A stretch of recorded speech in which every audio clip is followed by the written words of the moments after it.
J'ai corrigé 2 exercices sur l'identification des corps purs. Et ce premier exercice est un exercice de rappel qui doit être relativement simple à faire.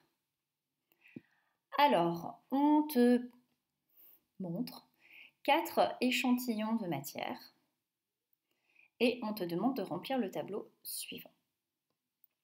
Qu'est-ce qu'il va falloir faire? Il va falloir dire si chaque échantillon de matière c'est un corps pur ou bien un mélange et dans quel état est le corps pur ou le mélange, c'est-à-dire est-ce que c'est un état gazeux, liquide ou solide.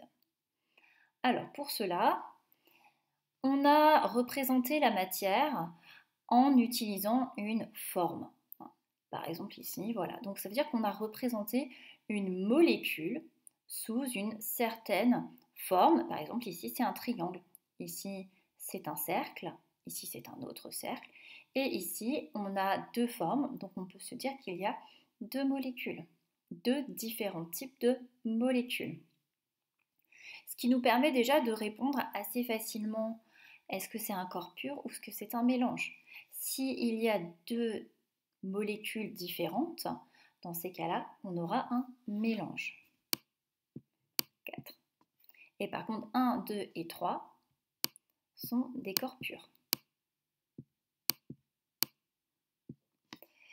Maintenant, dans quel état est la matière?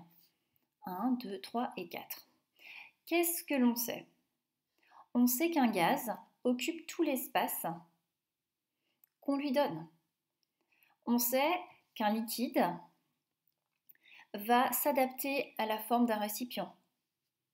On sait qu'un solide, lui, peut être pris dans la main. Donc ça, c'est à l'état macroscopique. À l'état microscopique, si un gaz peut occuper tout l'espace qu'on lui donne, les molécules qui constituent ce gaz vont, dans ces cas-là, être espacées. On a 2 cas où on a des molécules qui sont espacées, le cas 1 et le cas 4. À l'état microscopique, un liquide, les molécules vont plutôt être resserrées, les unes entre elles. Et on a aussi une autre propriété du liquide, c'est qu'un liquide au repos a toujours une surface plane et horizontale. Et donc on va s'intéresser au numéro 2.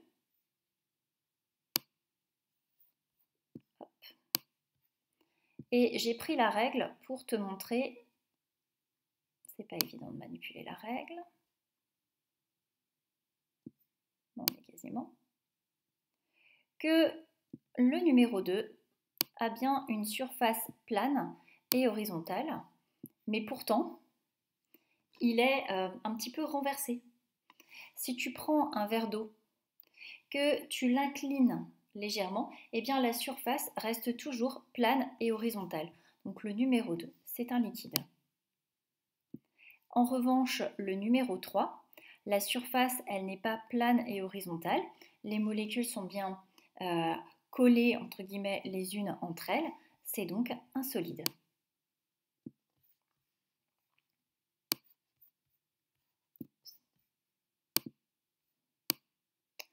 Je vais passer à l'exercice suivant, qui s'intitule le traité élémentaire de chimie.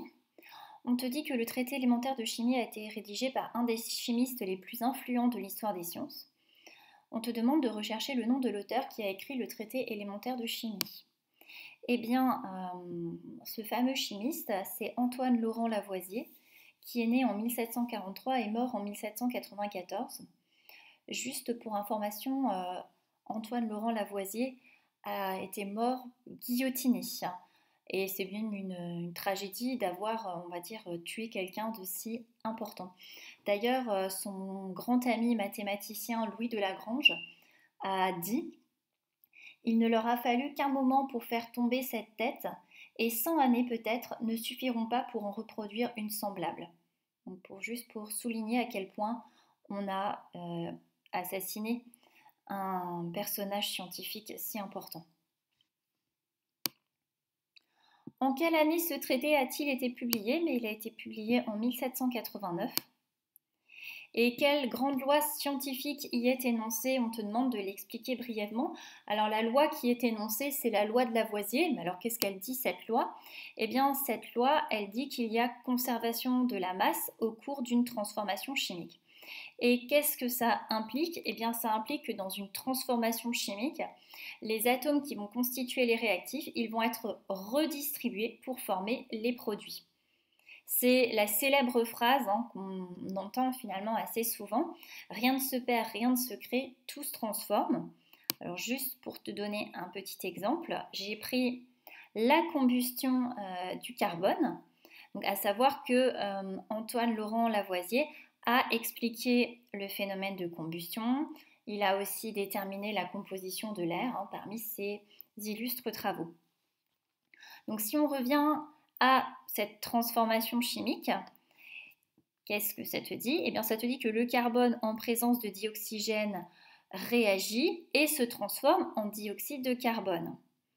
Ce que l'on écrit ainsi, quand on passe avec la notation on va dire, un peu plus scientifique, on sait que le carbone c'est grand C, le dioxygène c'est O indice 2 et le dioxyde de carbone c'est CO2. Alors qu'est-ce qu'elle dit? Quand je dis que lors d'une transformation chimique, les atomes qui constituent les réactifs, donc les réactifs ils sont ici, je vais mettre grand R, et le produit de la réaction, je vais l'appeler P, il est là. On voit qu'ici on a un atome de carbone, on a bien un atome de carbone parmi les produits. O2, ça veut dire qu'il y a 2 atomes d'oxygène, et bien on a bien 2 atomes d'oxygène parmi les produits. On a toujours le même nombre d'atomes, il y en a 3 en tout, il y en a 3 ici, et évidemment un carbone, 2 oxygènes, 2 oxygènes. Ils ont juste été redistribués, et c'est pour ça qu'il y a conservation de la masse lors d'une transformation chimique.